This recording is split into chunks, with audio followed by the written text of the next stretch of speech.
नमस्कार, आप सभी का स्वागत है हमारे YouTube चैनल पर।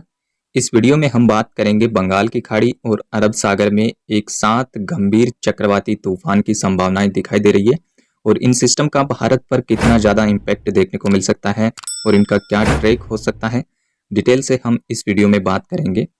बंगाल की खाड़ी में भी एक चक्रवाती तूफान बन सकता है। हालांकि अगर वो सिस्टम भारत की तरफ आगे बढ़ता है, यानी कि उड़ीसा या फिर पश्चिम बंगाल की तरफ वो सिस्टम आगे बढ़ेगा तो उसके साइक्लोन के चांसेस ज़्यादा रहेंगे। लेकिन अगर वो सिस्टम म्यांमार पर लैंडफॉल करता है तो वो डिप्रेशन तक ही जा सकता है, ऐसी संभावनाएं अभी बनी हुई है।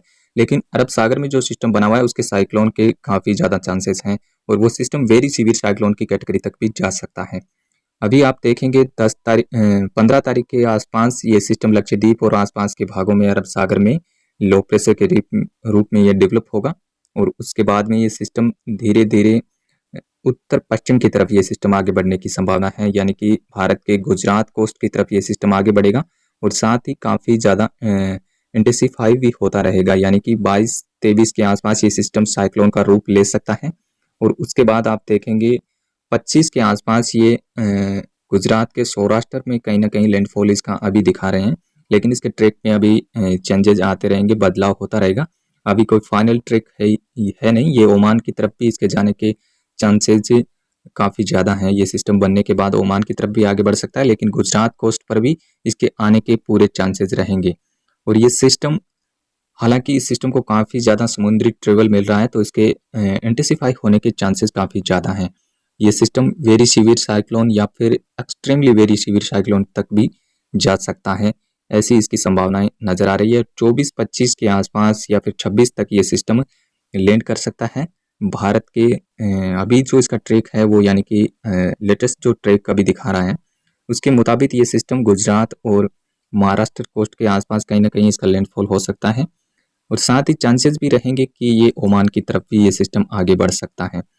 इसके बाद अगर हम बात करें जो सिस्टम बंगाल की खाड़ी में बनने वाला है उसका किस तरीके से इंटेंसिफिकेशन देखने को मिल सकता है, आप यहाँ पे देख सकते हैं कि ये सिस्टम 20-21 के आसपास बंगाल की खाड़ी में लो प्रेशर के रूप में डेवलप होगा और उसके बाद में ये म्यांमार के कोस्ट के बिल्कुल पास से आगे बढ़ेगा और म्यांमार पर इसका लैंडफॉल हो सकता है, ऐसे चांस अभी दिख रहे हैं। लेकिन ये सिस्टम म्यांमार पर लैंड करेगा तो इसके डिप्रेशन से ज़्यादा इंटेंसिफाई होने के चांसेस है नहीं, क्योंकि इसको इतना ज़्यादा समुद्री ट्रेवल मिलेगा नहीं, जिसके चलते ये सिस्टम बहुत ज़्यादा इंटेंसिफाई हो नहीं सकता।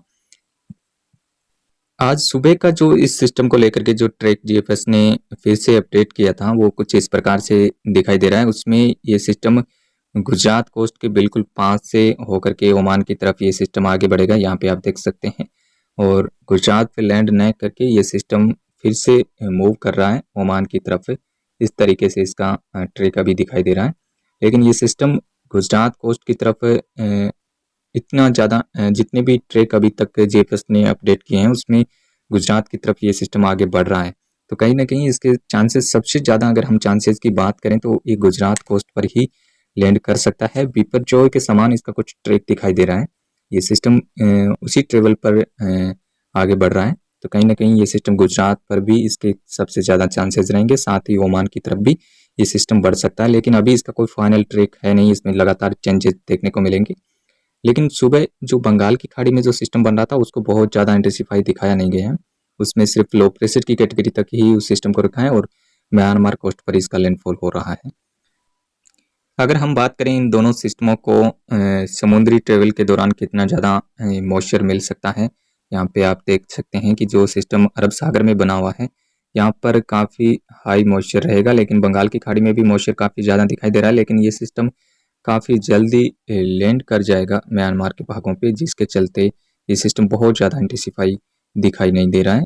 हालांकि 20 से 22 के बीच में इस सिस्टम में काफ़ी ज़्यादा इंटेंसिफिकेशन देखने को मिलेगा, उसके बाद में ये सिस्टम कमज़ोर हो जाएगा काफ़ी ज़्यादा। अगर ये सिस्टम अभी भी, इसके चांसेस हैं कि ये भारत की तरफ भी बढ़ सकता है, जो सिस्टम बंगाल की खाड़ी में बन रहा है। अगर ये सिस्टम उड़ीसा या फिर वेस्ट बंगाल की तरफ आगे बढ़ेगा तो ये सिस्टम निश्चित तौर पे साइक्लोनिक स्टॉर्म के रूप में देखने को मिल सकता है।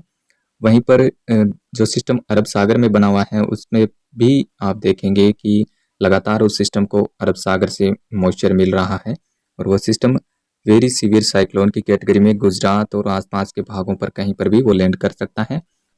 यहाँ पे आप देखेंगे नोवा वेदर रिपोर्ट के मुताबिक बंगाल की खाड़ी की अपेक्षा अरब सागर में साइक्लोन के चांसेस काफ़ी ज़्यादा हैं। यहाँ पे नीचे आप देख सकते हैं ट्रॉपिकल साइक्लोन की जो फॉर्मेशन प्रोबेबिलिटी है वो कुछ इस प्रकार से दिखाई गई है, जिसमें आप जहाँ पे लाइनदार रेड कलर में देखेंगे वहाँ पर साइक्लोन के 20% चांसेस हैं, जबकि गहरे रेड कलर में जो दिखाया गया वहाँ पर उन एरियाज में 40% तक के साइक्लोन की संभावनाएं नजर आ रही है। तो आप यहाँ पे देखेंगे कि दक्षिण चीन सागर के आसपास के भागों पर भी साइक्लोन की गतिविधियां हो सकती है। साथ ही अरब सागर में भी साइक्लोन की संभावनाएं यहाँ पर प्रिडिक्शन किया गया है। लेकिन बंगाल की खाड़ी में साइक्लोन को लेकर के नोवा के मुताबिक यहाँ पर कोई ऐसी एक्टिविटी होने की संभावना है नहीं। लेकिन जो सिस्टम दिखाई दे रहा है, यानी कि जो सिस्टम कोयनों का अवशेष है, वो अगर भारत की तरफ आगे बढ़ा तो वो जरूर साइक्लोन बन सकता है, लेकिन उसका ट्रैक अभी म्यांमार की तरफ है, तो इस वजह से वो सिस्टम डिप्रेशन तक ही जा सकता है। लेकिन अरब सागर में पूरे चांसेस हैं साइक्लोन बनने के, और वो कितना ज़्यादा इंटेंसिफाई होगा, उसका ट्रैक क्या होगा, ये चीज़ें आगे आने वाले समय में क्लियर हो पाएगी। उसके बारे में भी हम आपको लगातार अपडेट करते रहेंगे। फिलहाल इस वीडियो में अभी इतना ही। धन्यवाद। नमस्कार।